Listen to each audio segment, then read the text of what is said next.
Hey guys, back to my YouTube channel. तो मित्रों आप आई ગયા હતા ગામમાં અને આપણે લીક ગામમાં હોલિકા દહન તો એના માટે કાલે સૂર્યગ્રહણ એટલે આપણે હોલિકા દહન આજે પાછા તમે જોઈ શકો છો. આપણે તમને બધી બાજુના સીન બતાવીએ. કેવું તીર્થયા ખાય તો કહી દે બસ આપણે બરફ ખાવ ભાઈ ચીની ખવડાવે ચીની ખવડાય કે નહીં ખવડાય. તો મિત્રો આપણે બધી બાજુના સમય શૂટ બતાવીએ. આપણે આવેલું દેવકીમાન મંદિર ઉપરની બાજુ આપણે અંદર ભાઈ એટલે નહીં દેખાતું, બાકી આપણે પબ્લિક તમે બહુ જાજીએ આપણે તમને ઉપર જઈને બતાવીએ. તો આગળ મિત્રો તમે જોતા રહો તો આપણે ઉપર જઈને બતાવીએ બધું. તો આજનો બ્લોગ આપણે અવાજ નથી ઉતાર્યો એટલા માટે અત્યારે ઉતારીએ. બધાએ કીધું કે અત્યારે બ્લોગ ઉતાર એટલા માટે આપણે ઉતારીએ. તો તેની વાત કહેવું તો ભાઈ તો લાઈક છે સબસ્ક્રાઈબ કરો. લાઈક અને સબસ્ક્રાઈબ કરના. આ તો મિત્રો આપણે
હાલો મિત્રો આપણે આવી ગયા હતા દેવકીમાન મંદિર આવ્યું ઉપર તમે જોઈ શકો છો. આટલો મોટો કૂવો કૂવાના ઉપર મંદિર બનાવેલું. આ ચીની બરફ થાય જુઓ.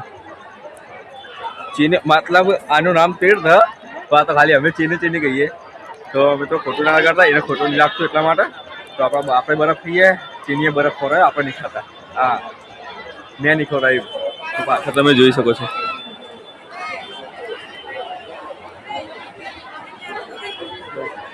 તો મિત્રો આપણે કેમેરા રિઝલ્ટ બરોબર નહીં એટલા માટે બરોબર દેખાતું નહીં. આપણે નવો ફોન લાવશું તમે કીધેલું છે. આપણે 2-3 હજાર વ્યૂ આવી જાય એક વિડીયોમાં ગમે તે. તો આપણે નવો ફોન લાવવા નહીં તો જલ્દી વિડીયો વાયરલ કરો તો આપણે નવો ફોન લાવીએ તો તમને રિઝલ્ટ સારું જોવા મળે.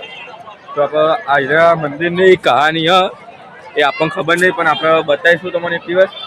તો આગળ આ બ્લોગ તમે જોજો તો ગમે ત્યારે આપણે આનું બ્લોગ બનાવશું દેવકીમાન મંદિરનો. એક બાજુ સીતારામ મંદિરને પણ તો આગળ તમે જોતા રહો આપણે તમને બતાવીએ. હજી તો પાછળ પબ્લિક તમે જોઈ શકો છો. તો મિત્રો આપણે આમાં જઈએ ઘેર તો પાછળ તમે આગળ જોઈ રહો. આપણો રસ્તો આ બાજુ આપણે ફોનની લાઈટ ઉભા ચાલુ કરી દઈએ તો મિત્રો આપણે અમે જઈએ ઘેર. તો એટલા બધું પૂરું થઈ ગયું. તો એનો વ્લોગ આપણે બહુ શોર્ટ બનાવ્યો હતો તો એના માટે આપણે બીજા વ્લોગ અત્યારે નહીં બની શકતા. આપણે બોલ્યા હતા કે ડેલી વ્લોગ નાખીશું પણ આપણે વ્લોગ નહીં નાખતા તો એના માટે સોરી. તો તમે સપોર્ટ કરો, વ્યૂ આવે તો મિત્રો આપણે બનાવવાની મજા આવશે. તો તમે ખાલી શેર કરતા રહેજો. તો આપણે મળી ઘેર તો આ વ્લોગ આટલો એન્ડ કરીએ. Thank you for watching. Bye. જય રામાબેન, જય માતાજી.